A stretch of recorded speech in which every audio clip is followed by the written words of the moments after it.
We have hit 20,000 subscribers. And first of all, I want to say thank you to all of you who've made that possible, everybody who's subscribed, who's commented, and who's shared videos from this channel with your friends. Thank you very much. I really appreciate you getting us to this milestone. And second, to celebrate today, what I've done is gone through my entire back catalog of more than 1,000 videos that I've uploaded over the past 9 years. I've selected approximately one per month. And what I'm going to do now is to spin us backwards in time all the way to that very first video from August of 2015. And then I'm going to bring us back forward again with a short clip from each video. I hope you enjoy it. Thanks again, and roll clips.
Our topic today is a letter titled De Modo Studendi, on the method of study, an article called Revenge of the Philosophy Majors.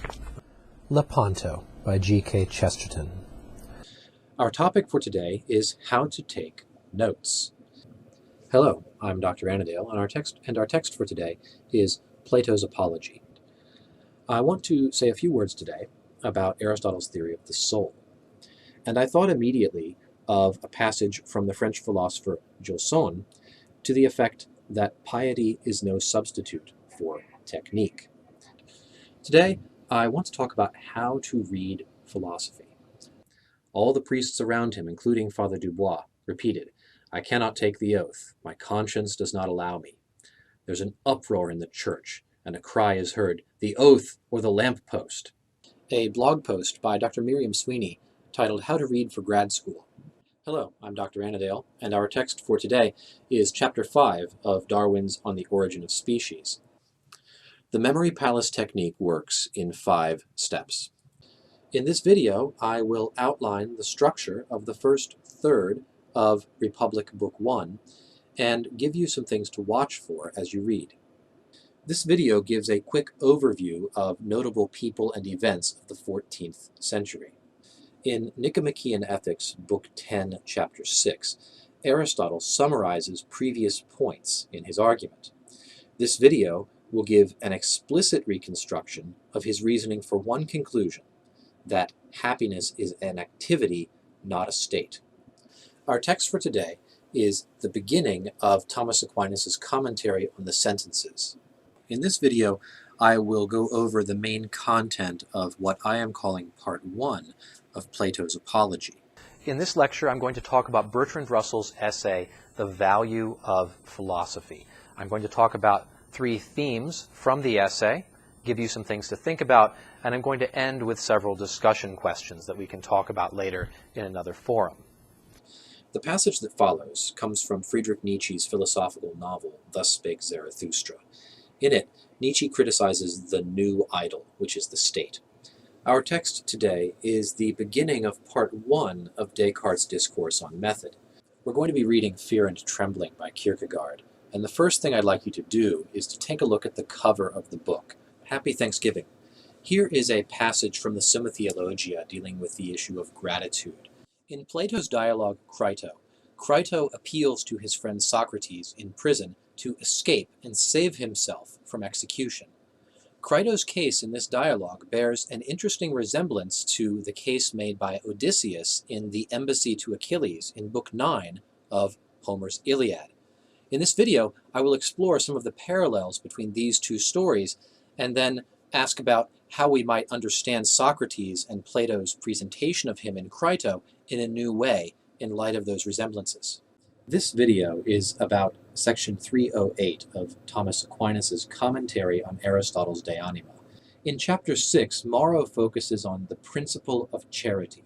In Republic Book 9, Plato finally answers Glaucon's challenge from Book 2. He shows how being just is advantageous even when it is not rewarded by a good reputation. Matrism is my name for a linked pair of intellectual vices. The name comes from Rex Matrim, a character in Evelyn Waugh's novel Brideshead Revisited. Let's take a quick look at section 1 of Book 2 of the Consolation of Philosophy, and we'll see some interesting things that Lady Philosophy says in introducing us to this new character, Fortune. If you're a philosophy student and you want to keep reading over the summer months, here's my advice. Last week I developed this method for solving Sudoku puzzles of any difficulty level. In addition to meaning, ethics, that bottom section of that double circle that I drew, may also be imperiled. You can find a lot of theories around this time exploring the idea of whether it's possible to be good without God, whether religious belief as a social fact is necessary to enforce ethics. And in this video, I'd like to talk about the overall movement of Meditation 1 by Descartes. So I have kind of the brain. It says the brain understands the brain. Well, the brain is the subject who's doing the knowing, and then the brain is the object that's being known.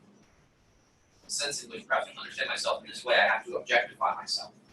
Writing philosophy papers is hard, especially for beginners. And many beginning students come to the writing project with the idea that they should use a specially elevated sort of language to express philosophical insights and arguments, and this is often a mistake. This video series on Twilight of the Idols is about 1 hour long, with a video for each major part. Previously, I've reported on my efforts to chase down the origin of this legend that St. Thomas Aquinas destroyed a robot or android that had been built by Albert the Great. I've found 2 new sources that I'd like to share with you today, one from the 20th century and one from the 17th century. One of my favorite quotes about philosophy comes from Joseph Pieper's book, The Silence of St. Thomas.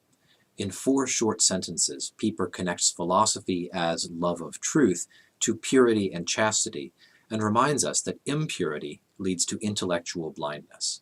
All right, this is the story of St. Anthony's Gift. It's another Italian folktale from the collection by Italo Calvino. Once on the earth there was no fire, none at all, and men were very cold. Why read Nietzsche? Especially if you're convinced that his worldview is fundamentally false and his influence on philosophy harmful, why should you spend time and effort trying to understand what he said? Here are 5 quick reasons why I read Nietzsche and why I assign him to my students to read. In the history of philosophy, many of you know this who took modern philosophy with me, it's important to recognize that Kant is not engaging the scholastic tradition directly. Kant is engaging the Cartesian tradition that has replaced the scholastic tradition by his time. And here it is. It is 12 great philosophers written by Howard Osman. Sir Francis Bacon, near the end of his author's preface to the Instauratio Magna, offers a 4-part prayer to God. Reading this prayer closely will help us understand the context and ambition of Bacon's philosophical project. Part 2 of Descartes' discourse on method begins with his retreat to an isolated stove-heated room. In this video, I will give a brief summary of the movie Rope, with no spoilers. Then I'll give you some questions to think about as you watch it. I may give my own comments with spoilers in another video.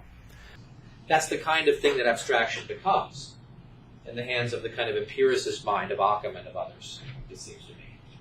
There's not a sense that my abstraction is taking me towards the ultimate higher truth about the thing in the realm of the intellect, which has to be behind the senses, there's the feeling that actually abstraction and the whole philosophical superstructure that goes with it is taking me away from the certainty and confidence of immediate intuitive experience.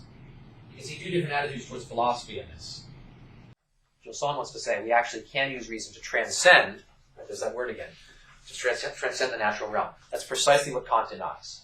Kant says any claim to have knowledge of supersensible realities is false, something like a category mistake. Someone on the jury might think Socrates is being arrogant or insolent in defending himself as he does.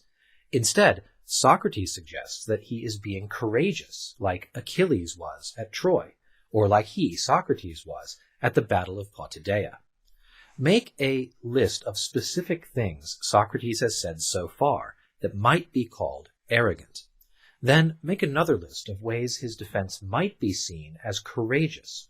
Which is the better characterization? Book 5 of Plato's Republic covers Plato's treatment of women, children, and family in the ideal city, and also introduces the character of the philosopher king. So what's happening here? Two principles. One, God wills the good for every being, but in creating beings, God has implanted in them a principle that moves them on their own, quite independent of God's action, toward the good. Let's take a quick look at the requirements of the 5 different types of justification of claims. The first type of justification is justification by definition. In this section, Kant is talking about the devil, about Satan, about the tempter, as a figure in Christian theology, the one who tempts human beings towards evil actions, towards acting on evil maxims that cannot be universalized. A Kafka trap is an argument substitute that attempts to intimidate its target into agreement or silence. It does this by shifting attention from the issue at hand to the moral or political character of the target. Here's some quick advice for students who are going to be doing online learning. Recognize that a Kafka trap is not an argument, so it cannot be met effectively with argument. It is a meta-argumentative move, meant to shift the field of play from logical analysis of evidence and inferential links to the issue of the moral guilt or innocence of the target. Since it's not an argument, it cannot be refuted or shown invalid. In the preface to the Prolegomena, Kant describes his project and its significance and its relation to prior thinkers. Is the idea that comes out of Mill and out of liberalism generally, that the good life for human beings is pursued privately, not publicly. Something called the privatization of good. So maybe I can block this out into 4 different questions. What is the social contract? What does it do? How does it do what it does? And why does it do what it does? Why does what it does need doing? Okay. And the thing that we know about shadows, and that also was known in Plato's time, is that their reality is secondary. By this I mean a shadow is always a shadow of something. In Book 8, chapters 1 through 3 of Nicomachean Ethics, Aristotle begins a long discussion of different types of friendship. This video series is about this book, The Ancient City, by the 19th century French historian Numa Denis Fustel de Coulanges. The first half of Part 2 of Descartes' discourse ends with his warning that 2 sorts of people should not attempt his new method. Men of hasty judgment would succeed in doubting their received opinions, but without the mental self-discipline to follow through on the method, they would remain lost all their lives. And people who know they lack the mental ability to reliably distinguish true from false should put this book down and trust in the truths they receive from wiser minds. Notice 2 things Descartes implies about the reader here, perhaps as flattery. The reader must have the self-discipline and the mental acuity needed to complete the reform process once begun. Anyone with doubts about his possession of either of these abilities would be better off as he is, and should not follow Descartes' path. This comes right after Kant has introduced the end in itself formulation of the categorical imperative. And now he's working through the examples of different kinds of duties he's previously discussed, explaining how they relate to this new formulation. Hi, I'm Dr. Annadale, and today I'm starting a new video series about this book, The Christian Idea of Man by Joseph Pieper. Schopenhauer challenges the popular belief that youth is a happier stage of life than old age. Echoing a point made in Book 1 of Plato's Republic, he argues that the passions cannot make us happy. Fustel is telling us here that among the ancients, the institution of property had its origin in the ancient religion. And the story he tells is approximately this. In the ancient religion, the domestic gods dwelt underneath the earth, under a particular patch of earth, and this then required a fixed altar for the worship of these family gods. The fixed altar then required a fixed domicile, a house, built around the altar, and this meant that the family was attached to the land, and this is the origin of property. The family has the property, the physical possession of the property, because that is necessary for them to conduct the absolutely necessary worship of the ancestral deities. So it's not labor but religion that is the source of property and property rights. This is very different from the Lockean theory that one acquires an interest in and a claim on property by mixing one's labor, one's self, one's effort with it. A visit from St. Nicholas, in the style of Ernest Hemingway. It was the night before Christmas. The house was very quiet. No creatures were stirring in the house. There weren't even any mice stirring. The liberator in the cave story doesn't just take off the shackles and say, all right, you're free to do what you want, you're free to escape or to stay as you like. The liberator, the philosophy teacher, has to take the shackles off and then persuade the person to turn around and to begin the difficult process of upward motion, of self-improvement. Hi guys, I'm Dr. Annadale, and this is the first video in a new series about Schopenhauer's Counsels and Maxims. It's been a little more than 2 years since I made a video about whether all Wikipedia links lead to the philosophy entry. In this video, I'd like to do a follow-up on that by taking a look at the pages that some commenters have pointed out lead to loops, where we don't arrive at philosophy, we end up in a self-referential loop between Wikipedia pages. Section 5 of Schopenhauer's Counsels and Maxims deals with the past, present, and future, and the attitude that the wise man should take towards each one of them. And that's all you need to do. This is going to allow you to hide student grades so the students don't see their overall course average. I'd like to share with you today a passage from Aristotle. This is from Book 2, Chapter 1 of Aristotle's Physics. He's just spent the first part of Book 2 talking about the definition of nature and what we mean when we say that a thing exists according to nature or by nature. And then he writes, what nature is, then, and the meaning of the terms by nature and according to nature has been stated. That nature exists, it would be absurd to try to prove, for it is obvious that there are many things of this kind, natural things, and to prove what is obvious by what is not obvious is the mark of a man who is unable to distinguish what is self-evident from what is not self-evident. This state of mind is clearly possible. A man blind from birth might reason about colors. Presumably, therefore, such persons must be talking about words without any thought to correspond. Okay. This is an interesting passage because what is Aristotle saying here? This is a chapter titled The Religion of the City. And in it, Fustel analyzes different institutions of ancient civic life. And he finds, in keeping with the thesis of the whole book, that many of these, all these institutions have a religious origin and a religious function in the life of the ancient city, that we misinterpret the ancient peoples if we miss or we neglect this religious element in these institutions. I thought I'd share with you a story that my children especially loved from this book, Deeds of Famous Men, De Viris Illustribus, translated by Walter Sherwin. This is a collection of brief portraits of famous men from Roman times. I think the author is anonymous, and the one that my children especially loved growing up was this story that I'd like to share with you now just for fun, about Mithridates. I'll read it to you. It's less than a page. Section 11 of Schopenhauer's Counsels and Maxims deals with how we should make plans and how we should react to the failure of our plans. Here's what Schopenhauer writes. Immanuel Kant anticipated this type of objection against his rule-based ethics by raising explicitly the case of the inquiring murderer. And he gives the answer that, yes, you must always, under all circumstances, tell the truth, even to the inquiring murderer.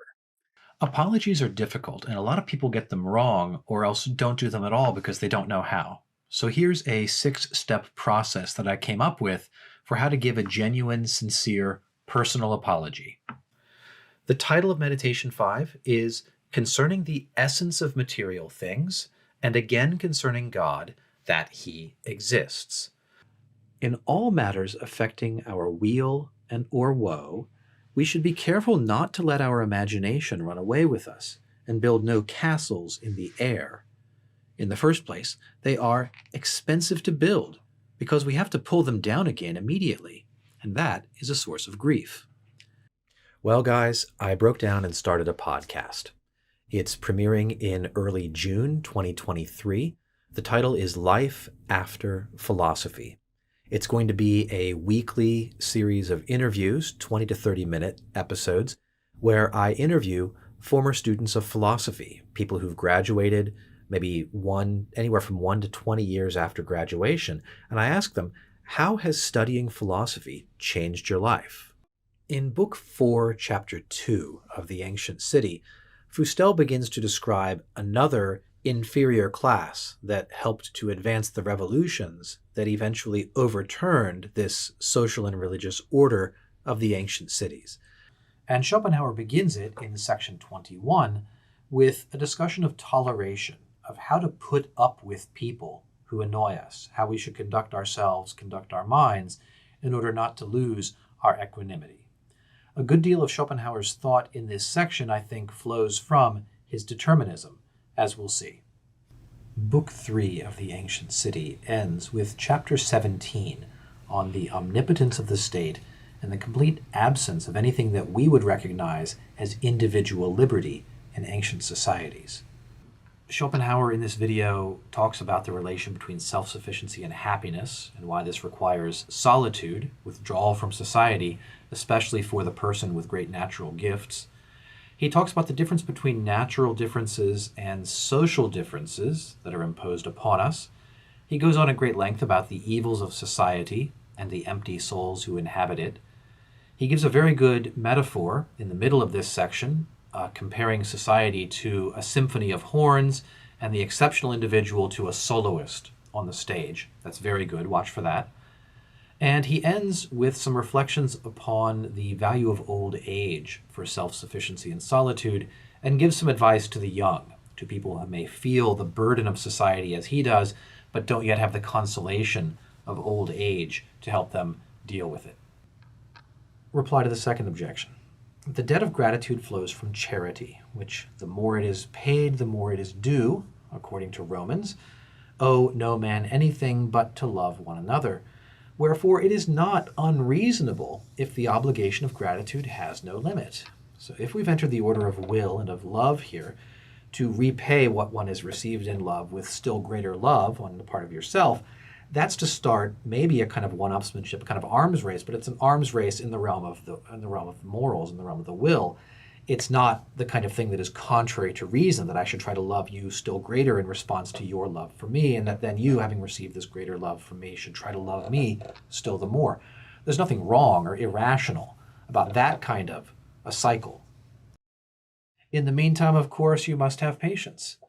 He who can see truly in the midst of general infatuation is like a man whose watch keeps good time when all the clocks in the town in which he lives are wrong. He alone knows the right time, But what use is that to him? For everyone goes by the clocks which speak false, not even excepting those who know that his watch is the only one that is right.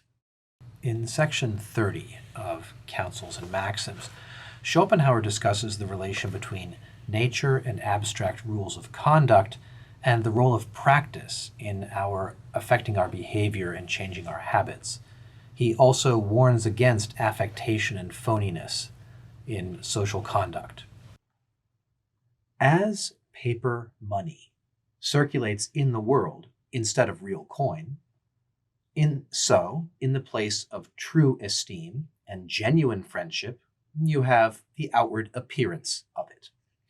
A mimic show made to look as much like the real thing as possible. On the other hand, it may be asked whether there are any people who really deserve the true coin. For my own part, I should certainly pay more respect to an honest dog wagging his tail than to 100 such demonstrations of regard. A Taste of Existence is a 1990 interview with the American Jesuit philosopher W. Norris Clarke. Schopenhauer writes, "Never combat any man's opinion, for though you reached the age of Methuselah, you would never have done setting him right upon all the absurd things that he believes.